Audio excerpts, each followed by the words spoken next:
Okay. Hello, everyone, and welcome to the first of hopefully many podcasts for the channel. It's the inaugural series of video game anatomies, and I'm just going to break a little bit down what we're doing today. I'm joined by Get Wrecked by Marty, my first guest on the podcast. So, yeah. Hi, everyone. Good to see you again.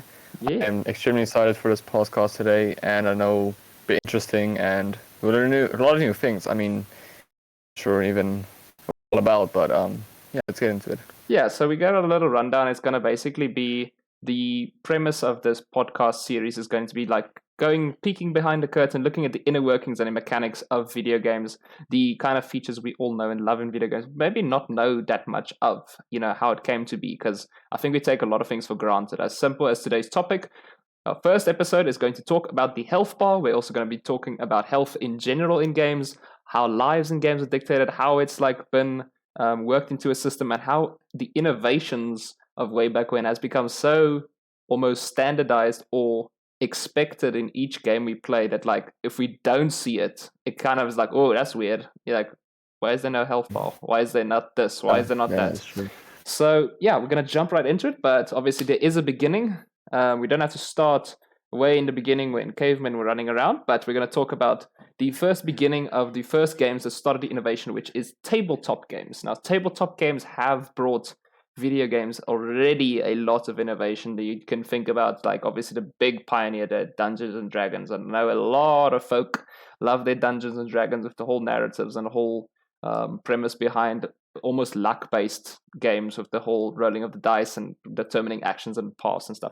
But yeah, Dungeons and Dragons had a kind of massive effect on health because it had this almost grand scale of story and narrative playing out. And in Dungeons and Dragons, obviously, you have a character. Everyone has their character they make, and the thing is, they have a favorite character. And back in the day, there used to be like, if an enemy hits your favorite character, they die, which you can imagine it's not fun thinking about that. It's like, oh no, it's like anything can happen, and like I get way hit once, and oh, there goes my favorite character forever. Many possible things to actually happen. Yeah. Exactly. So it's a lot of risk. So the makers of Dungeons and Dragons basically had this thing about they had this thoughts of trying to work it together. Like, we want the players to make mistakes because then the realistic is we can change the game and we can give a lot of tension. It's kind of, it is tense to know that when anything hits you, you immediately die, but that's more tension in terms of frustration, where it's like, I did everything right Yes. except this one thing and I still die. Where if Yes. you have this Exactly. first concept of health and damage, it's kind of like you have the tension of, oh, I made a mistake, but now I'm not dead, but like I'm worse for it. Like I'm now got 70 health or 60 health, whatever. And that was that losing vitality tension buildup that they wanted to bring to the game. And it was already seen in a few other games, especially the ship warfare games had a prominently. If you can also think a very easy example of a tabletop thing, think of Battleship. Now, when you score a hit in Battleship, it's not immediately, oh no, my ship sunk immediately. Like, it's like this whole risk thing of, ooh, he's hit my ship, and now my ship is going to be at risk as it starts to lose health and lose health and lose health, and now it's up to you to try and get to their ships quicker. And obviously, it's that whole, it brings a great tension. I think like you'd lose a lot of that tension if like every single time I call a hit on your ship, it just immediately sinks. I mean, that just takes a lot of tension away. From the whole game. So yeah, that's the base, the biggest like beginning of it all, where the tabletop things took it into play. And then yeah, the previous systems, as we saw in video games, when health wasn't really a thing just yet, when it was still kind of an insta kill thing, where if anything did hit you, it was an insta kill. They started with a lives system, a free lives system, which does work. The thing is, it still restarts you from a checkpoint or restarts you from the beginning of the level, which is frustrating. But our first starts were in the free life system. The first of which was Space Invaders. They standardized the free life system, the absolute revolutionaries of that. And I think a lot of us have at least played somewhat of a version of Space Invaders or something like Space Invaders. Like, we all pretty much know that it's in our gaming culture. But games like Pac-Man also did it a lot. Pac-Girl did it a lot. I think all the arcade games started to hop on that trend and was kind of very good. What was the Free life last? trend. Yeah, what was the last arcade game you actually played on one of those joystick machines? Okay, well, if you're talking about these big arcade machines you usually find in arcades and so on, it has to be Donkey Kong or was Pac-Man, one of those two, Donkey those big Kong. games. Mm-hmm. If you're talking about any retro arcade machine or whatever, I had a small arcade replica of a normal arcade machine, and I think the last one I played was some type of, I don't know what it's called, some like machine shooter thing. So you basically It shoots them up. it's kind of like the Space Invader concept, but just a little bit more, say, more futuristic. I get what you're saying. Yeah, there was a lot of, at those points, especially when a game genre came out, a lot of clones would kind of hop on the thing, and it would like be almost same, but there was a little bit of differences. And Donkey Kong is mostly the only one that really makes tension and makes you feel like, oh, if I do something wrong, I'm gonna die instantly, because I mean, if a barrel hits you, you're dead. Yes, but it also had that free life system again in place. It's just that you still get insta killed once a barrel hits you. By the way, you are a young gamer, and for all the young gamers out there, I want you guys to take a guess without Googling now. Take a guess. Who is the hero in Donkey Kong? Who is the hero? Like, what's his name? And a monkey actually trying to save the princess? It is someone trying to save the princess from Donkey Kong, but who is the hero? So yeah, he's trying. Oh, I mean, we all tend to believe that the person who's rescuing the girl from the monkey is the hero, but I've read some theories before that states the Donkey Kong, the figure himself, is actually trying to protect the girlfriend. You're stealing it from him. Technically, but like the hero itself has a very famous name. It's a very, very famous game character. That's why I'm asking you. Do you know who it is? Mario? Hmm? Oh, Mario? It's Mario. That was his first game ever. Before Mario was an actual thing, he was the hero in Donkey Kong. So he was in Donkey Kong before Mario even existed? Yes. That's how Mario started to exist. That is interesting. I didn't even know that. I think so. I might be very wrong. I should have researched that, but I think it was his first game before his own game. But I know Mario was the hero. But anyway, yeah. And then that was like for platformers. Obviously, that was the first one to have the free life system. But the thing is, obviously, you don't really see free life system all that much in the other genres. Action games, shoot 'em ups, the beat 'em ups, those side-scroller 2D ones you used to see a lot in the arcades, as well as the dungeon crawler ones, the ones that were procedurally generated. They were all permadeath. So the thing is, moment you take damage, you die, you restart the level, you restart whatever, and that was it. No going back there. That was like what their premise was in the beginning. Harsh, but like at that point, everyone did it, so it kind of became a norm for gamers to expect it. But they were also on this trend that the same Dungeons and Dragons people experienced. They were like, okay, but we do want to allow the players to make mistakes, because not only does it build the tension that we did mention already with the NPD players, but the other thing with what makes video games also very nice, it allows the game makers basically to adjust their difficulty. Because it's the thing now that because I now can lose health, and because of how it rates how good I am at the game, because if I make a lot of mistakes, maybe I prefer an easier difficulty. If I make less mistakes and I'm very good at the game, maybe I prefer a harder difficulty, because it gives everyone an adapted sense of challenge, which was never there in the beginning of play. Yeah, it was never there in the beginning for early games, which is obviously, you can't blame them, because it was very limited at the time. But it was the obvious next step in their kind of evolution, is to get that adaptive sense of challenge, where it doesn't just mean you can play games because you're good at games. It means that you could play games because you're having fun with games and enjoying the challenge that comes with it. Or not even a challenge at all, if you just want to have fun and be casual about it. So, yeah, I think that was the first one. Although, I should add, in the beginning also, they did actually try and taunt you with the difficulty if you set the difficulty. I don't know if you've ever played a game like that, which kind of they make you feel bad for choosing an easy difficulty.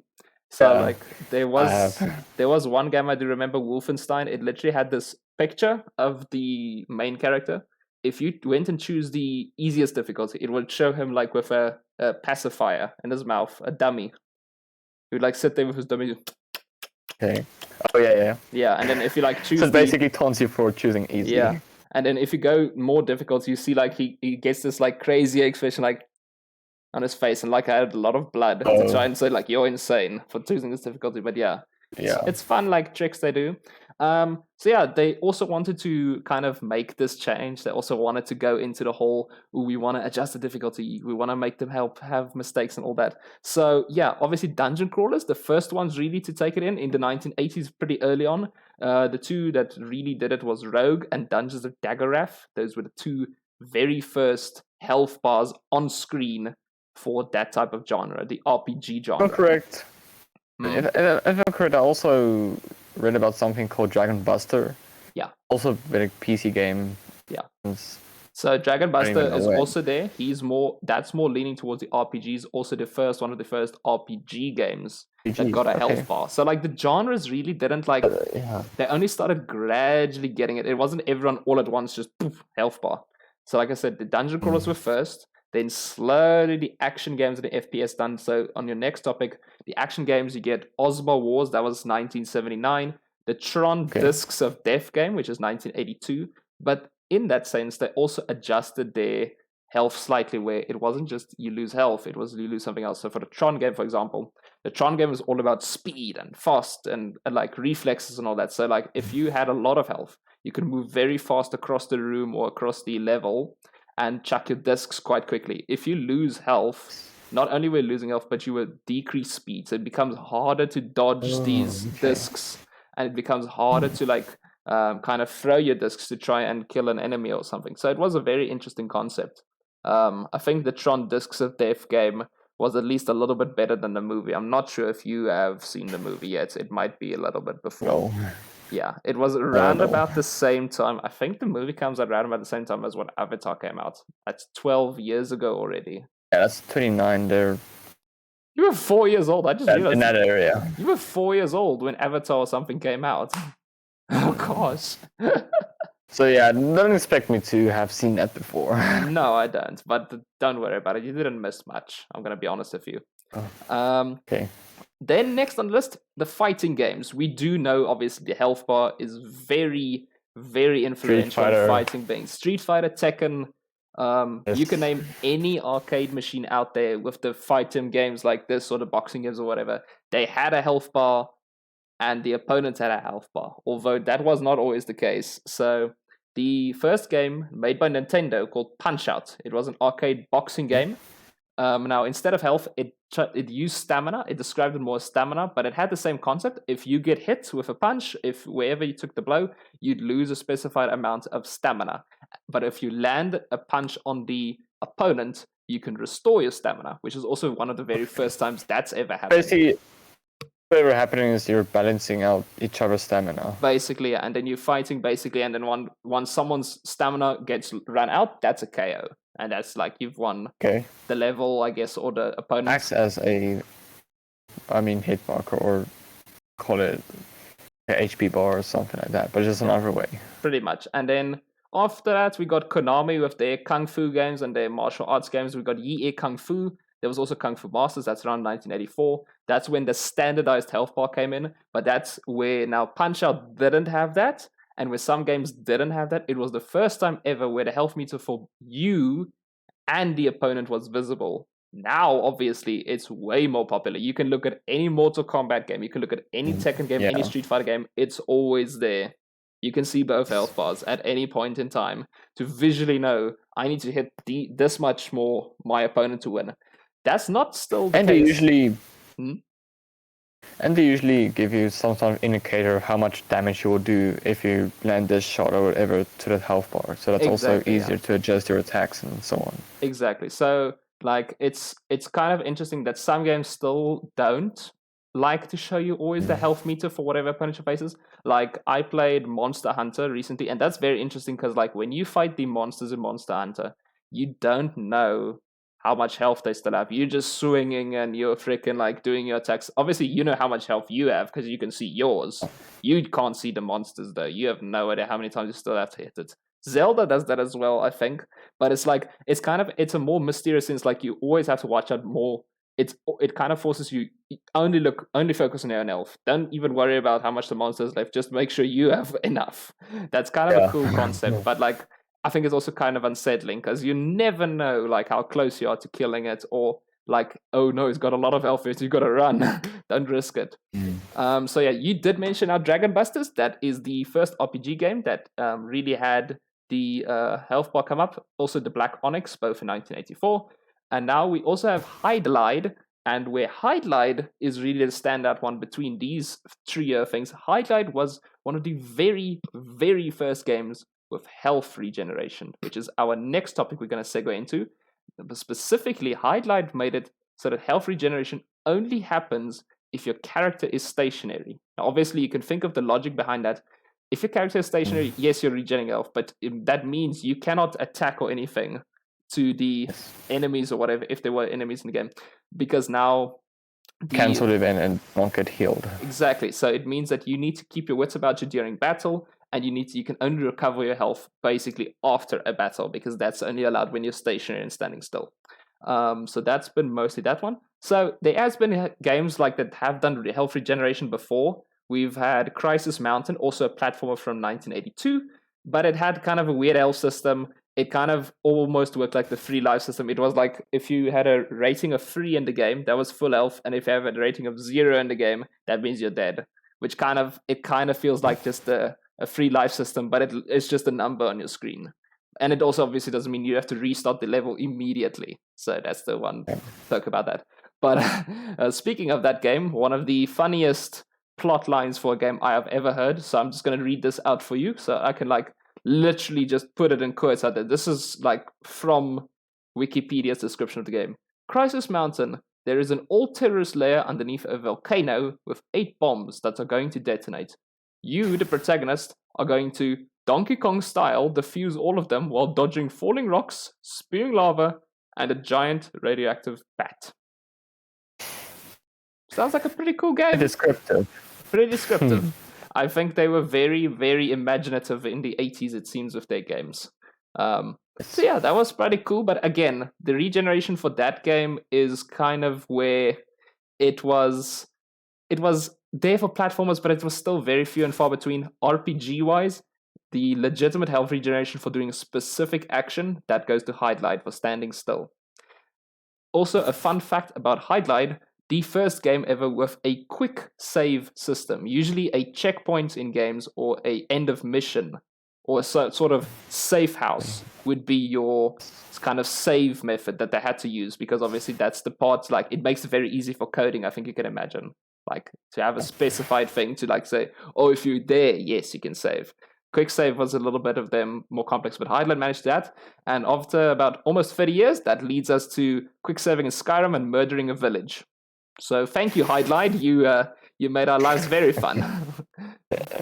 Exactly. No, I know you frustro dot a lot of guards and a lot of people. I know you guards, yes, all the time. And then I just went back to my previous save and then just made my way. Yeah, and there were no consequences because you quick saved. Yay!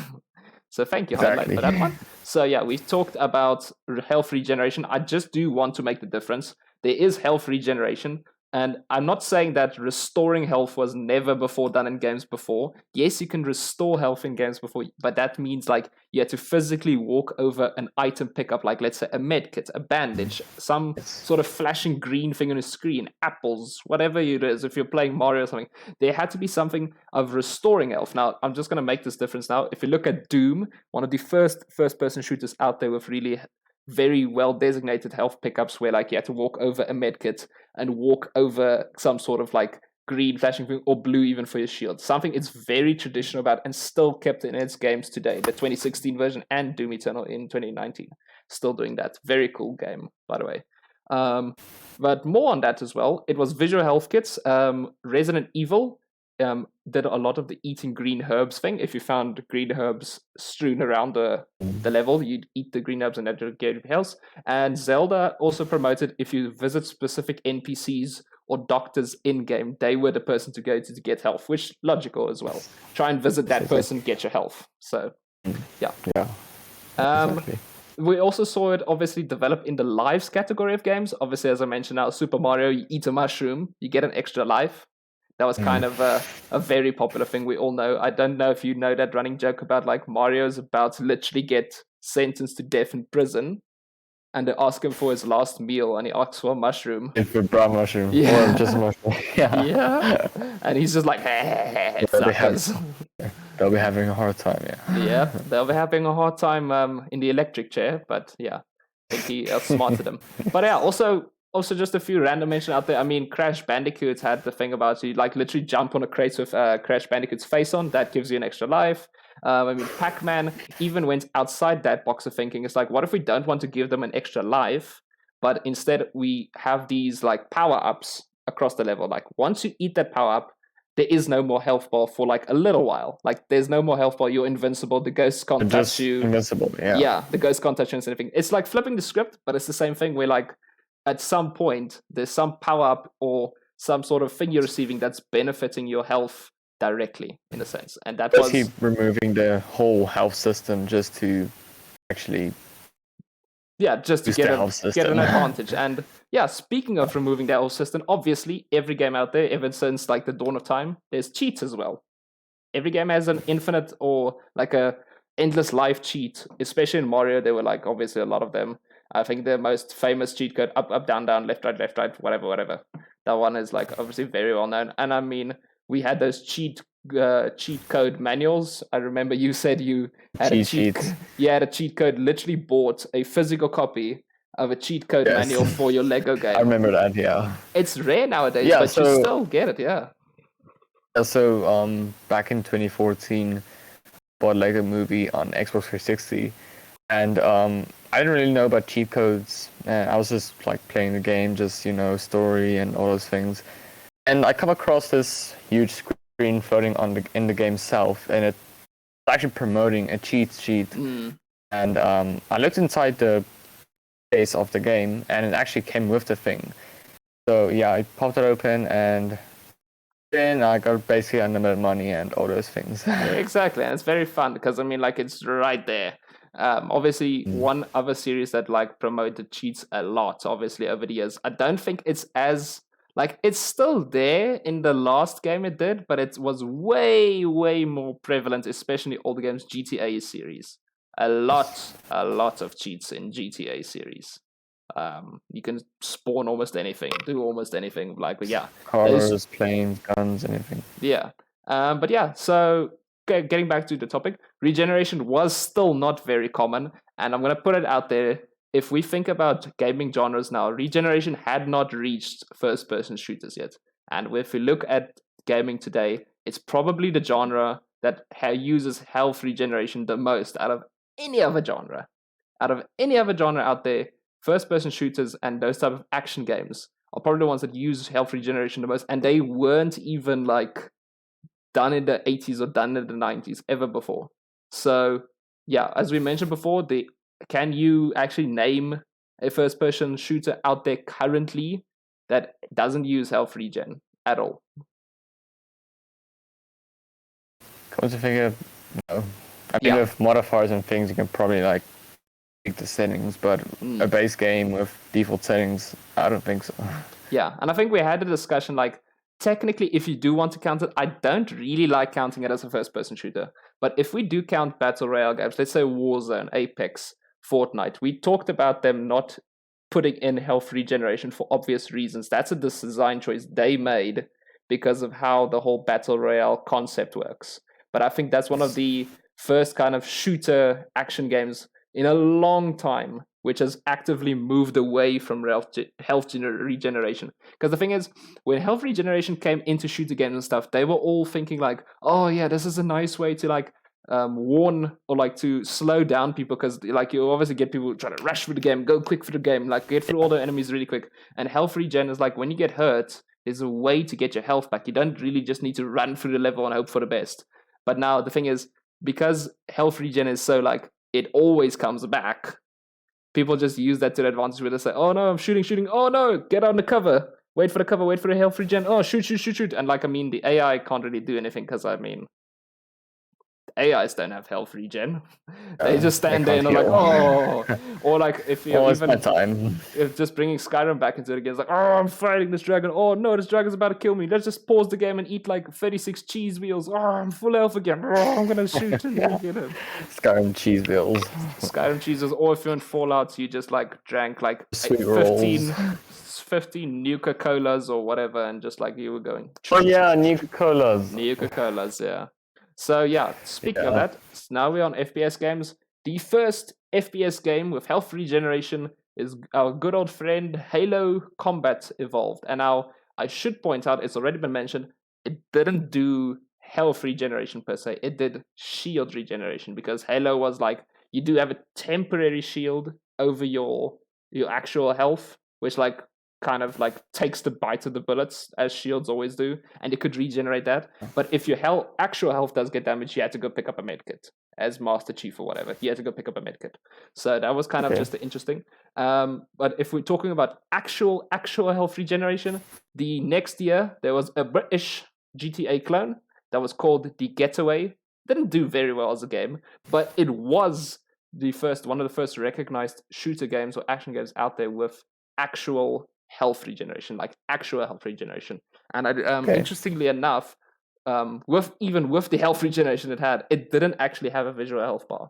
It was literally, you had to determine how kind of what state your character was in based on like the bullet holes inside you. So like if you're bleeding a lot, you're like, oh no, I'm close to dying, so I've got to run away. And then it looks like it just like You just like use visual interpretation just to know how much you're damaged.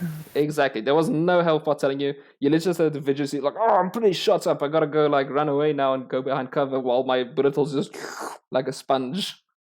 So yeah, that was kind of interesting. And then obviously the absolute like when that idea latched on and they ran away with it, Call of Duty, one of the biggest franchises now, was one of the first ones also that used more visual cues for your health. And we also spoke about this, like the campaigns wise, especially like it's a very almost COD-like thing now to expect. When you get shot in the campaign, you always have the blood droplets on the screen. It kind of goes red around the edges. You have that that heavy breathing. There's a lot of factors playing time. It shows you how much you're damaged or how close you are to dying. Yeah, exactly. And Instead it's of like just a little visual representation. Yeah, it's like instead of showing like, oh, I have 69 health left, I'd rather can see all these beautiful visual cues, and it's like time to take a hint to go behind cover, run back and then retreat or something. But just you feel in fact that those are much more stronger and much more emphasized. Just normal regular health bars. That states you have this much health. It has a lot more emotion behind it. I think game development over the years has just a little bit become a bit too lazy or templated, where like it's way easier just to put the number on the screen rather than have all these nice visual cues. But it makes you appreciate games more, just to see that like you have to kind of also do a little bit of figuring out to like tell, okay, I'm really hurt, or okay, I can probably take on this boss. I've got enough health, or I can go regen quickly. So yeah, that was just another big thing. Also, but now talking about the health regeneration and the complaints that like some people felt like it's too easy, to just regen health the whole time. There were games that tried to put in fragmented health restoration, where it's like, oh, you're going below 50% health, you can only restore back up to 50%, and then you have to get the rest off medkits. The rest manually. Yes. Okay. So that was a kind of idea they played around with. Obviously, there is only one genre we can think of that we have to thank for that, and that is obviously the horror genre. Of course, it's the horror genre to give you the low health, to give you that tension, and to be like on the edge of your seat as you're going to get jump scared. But yeah, that was, as I said, the only time you could really get your full health back is medkits, pickups, checkpoints, completing missions, and all that. Safe houses, even. If you're thinking about Silent Hill used to always love their safe houses where you can only save and get your health back and stuff like that. But yeah, we're talking about Fear, we're talking about Prey. We're actually also talking about Just Cause 2, a game that's, I think you actually had Just Cause 2 on your Xbox, didn't you? That's free. Do you remember the health system? Like if your health goes down, you can only get like a little bit of it back. You didn't get all of it back. Yeah, I'm pretty sure like every time you get like fall damage or whatever, it goes up just a bit, but then the rest actually you need to get back somehow. Yeah. So that was kind of, they try to play around with that. So, and I think it has appeal. Yeah. So yeah. Oh, So I yeah, agree. that was kind of it. And then you also can look at more fantasy and RPG directions where they try to also make this thing where your health regen's really slow. Sometimes like it either doesn't health regen or your health regen is really slow, and it's better to like expend more resources of you to like kind of get your health back to full. So for example, fantasy games, all those spells you can cast about health regen or getting your health back or using potions or some sort of other thing, but like they try to make it like that they kind of, if you want your full health back in time, maybe for the next battle, you'd spend your resources to do that. Also, I should just mention, like, there are still fantasy games out there that doesn't really do natural regeneration unless you like have like get very very high in the skill tree, like something like The Witcher doesn't really have natural health regeneration unless you get extremely high in the skill tree, and I mean that's only when you're way in the end game of things. So that's kind of cool to see. So now next topic, let's talk about how the health bar is presented in games. We talk about how usually we can tell it's a big health bar on our screen because like it's a health bar, we know how it looks. Obviously, we talked also about the most obvious representation of a health bar outside, obviously, of a numerical thing. The best icon graphic we talked about was obviously the big heart. The big heart. Boom, boom, boom. It's my heart. It's like my life. It's like how it dictates how much health I got. But now, literally shows your heart. yeah, it wasn't always like that. Again, in the olden games, like they didn't just have that stuff. Like you could do what you want with it. Like we talked about Castlevania, the platformer actually used hearts for action points, and it's kind of weird. Like action points being obviously what you spend on action, like to possibly kill an enemy or something. Because it was almost turn-based kind of gameplay where it's like you had 18 hearts, which were action points, and like you use 3 hearts to like stab an enemy or shoot an enemy or whatever, and that was kind of how you move forward. But it didn't represent health at all. That's just how much like action, or I think in modern games cases, that's how much stamina you'd have. It's kind of that. Exactly.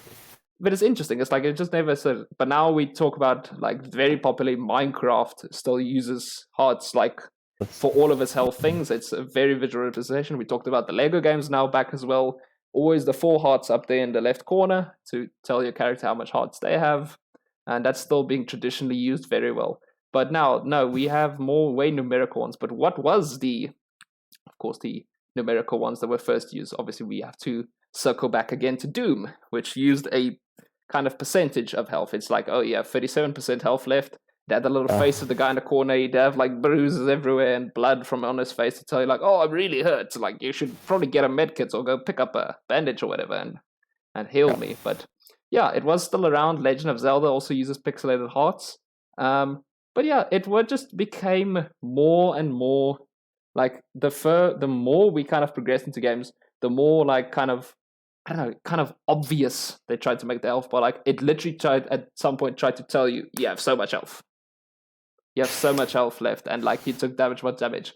And I think they took it a step further as well. Circling back to battle royale games, it took it a step further as well, not to tell you like only how much your health was, but you could also figure out in some sense that it's not always like literally telling you how much, like where fighters, for example, tell you how much health your opponent has. But think of a battle royale game where it doesn't specifically tell you this person has 70 health left. But if you think of, for example, Fortnite, when you take a shot, when you shoot at someone and you hit them, it had that big bloom number come above their head. It's a shield, yeah. Yes, and you could figure out, first off, you could figure out they have shield or if they're just like getting damaged by health-wise. And they had a big number to scream. So if you're doing your maths quickly in your head, you can tell like, okay, I need to like get up to 100, obviously, if they're normal health, or I need to get up to at least 200 if they're on shield. And you knew like, if they throws a 29 and next one throws a 30, you know, okay, I've done 59 damage, I've done that. Things like even Apex Legends, I can't remember. I've played it way too long ago. I don't think Apex like has numbers really tell you what happened. It has like a, it has a hit mark, I remember, but I know what happens with Apex is it has different shield levels. Like it has the purple shield, the blue shield, I think, and the white shield, and the golden shield. Now, when you hit marker them, the hit marker has a specific color, and that also kind of gives away for you like what type of kind of kind of health you're dealing with, or what kind of like hit points you're dealing with. Because the thing is, like, if you know your gun's damage output, and you can tell, like, he's got a blue shield because my hit marker is going blue, blue, blue. Oh, now I hear a blue shield broke. Now I'm hitting his actual health. His actual health is now going down. See, those visual cues is starting to become more integral into games like that, where you can tell what the enemy's health is without actually having a big thing telling you on the screen. So that's kind of like the way we've gotten Cool. it. It's also a cool feature. It's also a cool feature. It's one of the very, very few cool things Battle Royale games. I'll give that to you, Battle Royale games, but still no, you're a very generic piece of trash. Anyway, finally, let's go to more unique presentations of health bars or vitality, or even replacements for health and vitality in some games. Obviously, horror genre, thank you very much again for being so creative, people, for making us very scared. We talked about how, obviously, horror genres love to build tension. They want to build tension. Literally, that's all the game is about: tension, suspense. They want you to be on the edge of like, oh, he's around that door. I don't want to go in there, or something like that. So, Resident Evil, obviously, we talked about very traditional, very, very famous electrocardiogram. If you don't know what electrocardiogram is, that's the big thing on the screen that goes to tell you your heart rate, and obviously that's going to spike and increase and go way more frantic whenever you're like damaged or reacting to like I guess a jump scare, because it goes and then obviously the flat line when you're dead, like. So very cool thing from Resident Evil that's obviously contributes to its scare factor. And we also talked about like other horror games that had fear and sanity meters that like more play into the character itself, like reacting to the events of the game. And I literally lost my place in my script, so let me just scroll back here. Okay, I'm back in my script.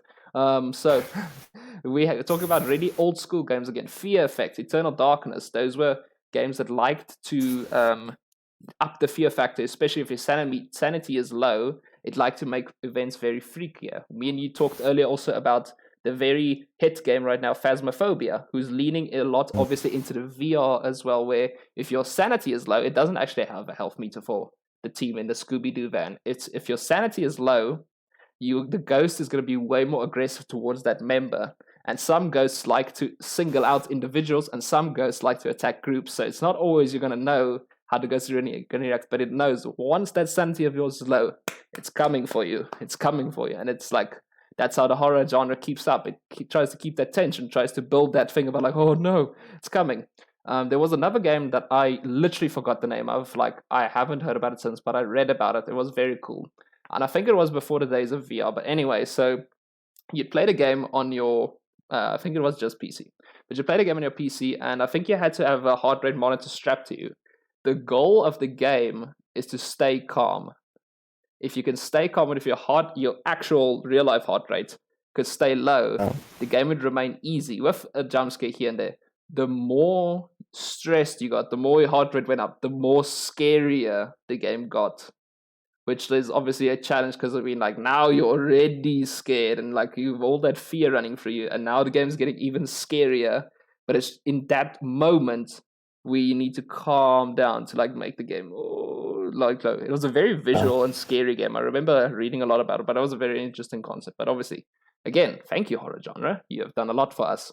Another old school game, Clock Tower 3, also a fear and sanity meter, but that was also to the point where literally the person or the player you were controlling would literally refuse to do what you tell it to. It was like a kind of like an almost choice-based game where it's like, oh, you have to go here, you have to go, and the thing is like, no, I'm not going there, I'm frozen, I'm stuck, and the thing just comes and kills them.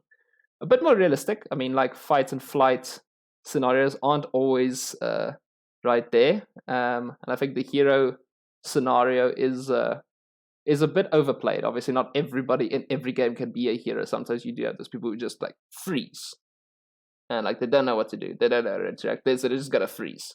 And I'm not sure if your video or your mic is still working because it's frozen in time. But I'm going to unfortunately have to continue. So I'm going to go on while poor Marty is maybe frozen now in time. Anyway, we have some more lighthearted content. And I think that we need to end on that lighthearted content where it's the unique health representations of you don't really die in a game. It's not a real sense of a game that had death or life or anything in it, and that's not like, it didn't fit the game's tone.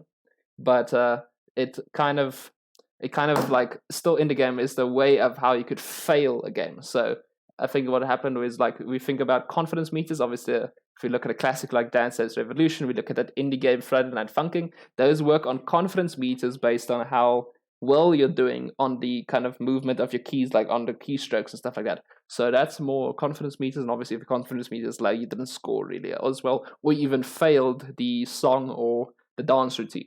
So that's one. Even a classic like Ace Attorney, that very popular Japanese game, that also has a confidence meter. And if your confidence is too low based on like the mistakes you make in your case, you could actually lose the case, or the judge could dismiss your case, and you could fail the mission like that. But that's based also on your confidence as a lawyer, because now you can't retort, you don't know what to say, your evidence is not compelling, you stumble, and obviously all that things comes out. I actually just want to check if my cousin's all right, because he's frozen.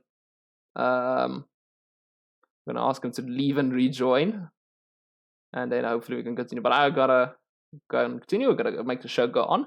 So yeah, we're gonna talk about also my favorite representation of these more right-holder games, the more favorite ones I like to play. It was obviously Guitar Hero, Rock Band. I think they did the visual cues for kind of the how well you're doing quite excellently. It was kind of like obviously also based on how well you can match the song, playing the notes, matching the tempo, matching the speed, and especially also in the live game, there was kind of everyone could be react to it. The band members could give you like a really confused face, like "What are you doing? Like don't you know the song?" The crowd starts booing. The crowd starts acting negatively towards your performance, or acting positive towards your performance once you recover. But then eventually, if you do mess up enough, the song will actually cut, or the band will actually cut, and literally you get those like the crowd just can't stop booing, and like they get you off the stage and everything, and like yeah, you have to retry the song or whatever.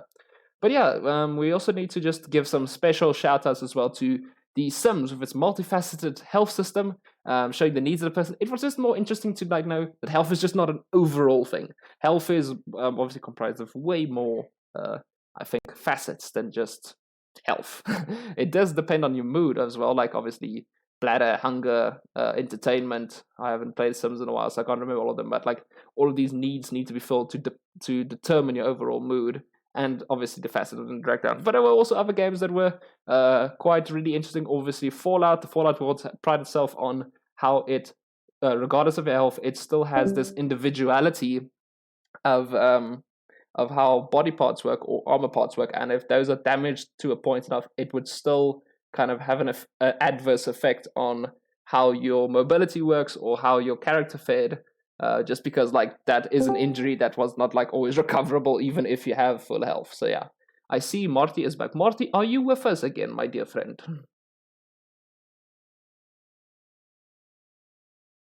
I do not hear a voice just yet, so I'm going to again just go on where I can, unfortunately.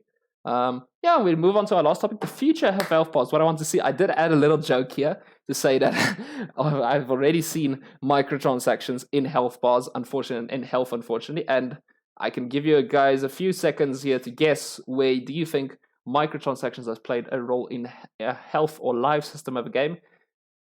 And yes, it's probably as you guessed it was mobile games that of course brought it. Not really, I'm going to explain why in a few seconds, but microtransactions has really found its way back into these games, and I honestly hate it for it, but it's unfortunately the ugly truth.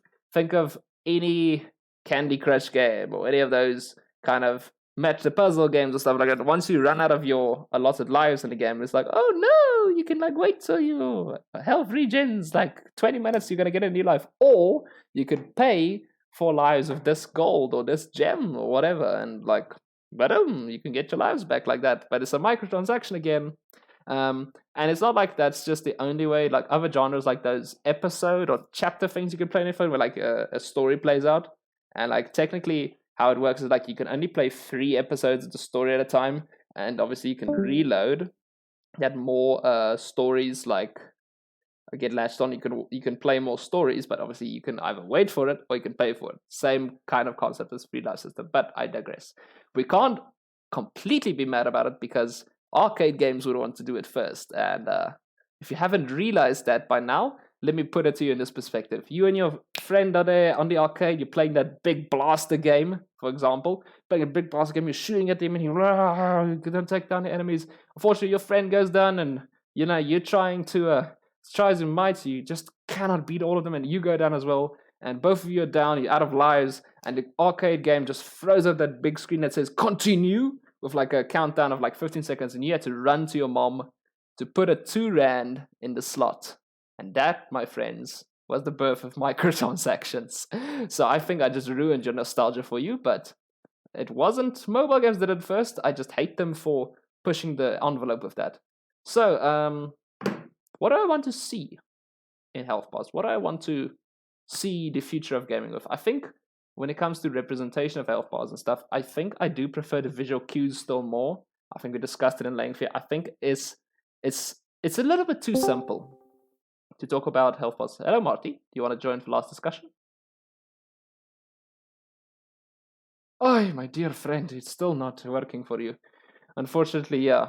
The future of health bars for me is like, I think how we represent health bars and how we have moved to a concept of health bars is at a pretty strong point so far. I think we have seen a lot, as you've seen from this topic now, the gaming has stretched its arms real wide and covered a lot of bases. But I think we're still on a, and it's not gaming's fault. I mean, gaming is just a simplistic concept, but I think we're not at a realistic stage of health just yet. I think we've talked about how health is represented, how health usually gets damaged, and how health is usually like determined. Like health goes down because of this, or health goes up because of this. And I think the thing is that like it's just not as simple as that in all situations. Like, for example, let me take a very simplistic example, and I'm kind of nitpicking here. But take, for example, Call of Duty. You have a pistol. You shoot someone in the game right here, in the chest. Normally that does what? Let's say 30 damage. 30 damage for a chest shot like that. A big chest shot with a pistol. Good caliber round. A knife to the toes. More consistently on almost all the Call of Duties I've played, a knife to the toes is an insta-kill. And I know I'm nitpicking it. I know obviously it's a little bit hard, but it just feels that we've come at a point where like, honestly, you could really make the hit system or the health system a little bit more advanced. Where, like, if you can determine that this area is a vital organ area, you've hit a vital organ, it's more likely going to be fatal. It's more likely going to take a lot of health away. Even like, you could even make it like minus 70 health, and it's slowly going down. And then unless they get like some sort of healing, like that's gonna be fatal or something. And I know that like I'm nitpicking here, but I mean, honestly, like I feel like we're just advanced enough to be able to do this, and I think it's gonna be quite such a nice change, a refreshing change almost to the first shooter genre, because I think we've run into a kind of a wall where we're looking too much way into like how we want to improve the gameplay, where the mechanics around the gameplay is actually what needs to be improving, because at some points it's just outdated. But that's just my 2 cents. There's still a lot of concepts out there, and I think when it comes to me, I want to see more realistic health systems. I want to see more realistic ways of restoring health. I want to see more realistic ways of like just how health bars can be used. I mean, think of a platform how cute that could be. That maybe the health bar is a literal physical specimen in the game, and you can use it as a platform to defeat stuff. You can use it as a hiding place, maybe for creatures and stuff. Like you could like even have a boss that like eats into your health bar like Pac-Man, and like you can jump up against the boss to try and stop him, but you need to stop him in time because it's eating your health bar. Oh no! And obviously if you have less health, it's like a shorter lunch bar. It's just nom nom nom nom. But yeah, it's like that's my 2 cents. Like I think there's a lot more we can do with health bars, and I think there's a lot more we have to think of outside the box. But yeah, that's my episode. Unfortunately, I had to finish this solo because like I'm still not here, Marty, unfortunately, but I do appreciate him for coming onto my very first podcast and being my first guest, and hopefully we have many more. I see Discord messages, so I do want to maybe show that on the screen, and maybe we can just see what he wants to say. Is that him typing? I don't see him typing, but nonetheless, it was very fun to have him on. I think it's very fun to have this discussion, and I hope I do get more people on. I hope I do have more episodes to release, but this has really been I think one of my biggest pet projects that I wanted to do for 2022, just to bring a more informative side to this channel, because my love for game design is so undying, and it's like, so once I've seen everything now that I want to see, I have so much like bursting at the seams that I want to discuss and that I want to like elaborate on, and I want to look into and research, and I think there's so much more to this than like meets the eye. So I hope this was a very interesting discussion for most of you. Thank you if you did sit through the entire thing. I do appreciate that. Thank you again to my guest. And yeah, I don't know when the next one will be, but until then, you guys keep well, enjoy, and I'll see you guys next time.